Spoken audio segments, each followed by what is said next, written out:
সৎভাবে ব্যবসা করাটা অনেক কঠিন। আমি নিজে যেহেতু ব্যবসা করতেছি আমি বুঝতেছি। যেই ব্যক্তি বেশি কথা বলে বুঝবেন যে সে মিথ্যা কথা বলতেছে, কারণ বেশি কথা বললেই মিথ্যা কথা চলে আসে। আজকে আমি একজন ব্যবসায়ী, আমার সাথে মিথ্যা কথা হওয়া শুরু করে দিছি। জিজ্ঞাসা করলাম 3টা গ্যান্ডারের দাম কত? 150 টাকা।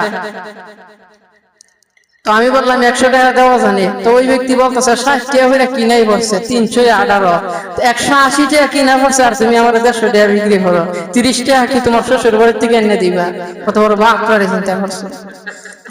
সাথে আমি হইলাম 1 নম্বর হুজুর, আর হইলো আমি একজন নিজেও ব্যবসা করি। আচ্ছা বোন, এটা হইলো কথাটা।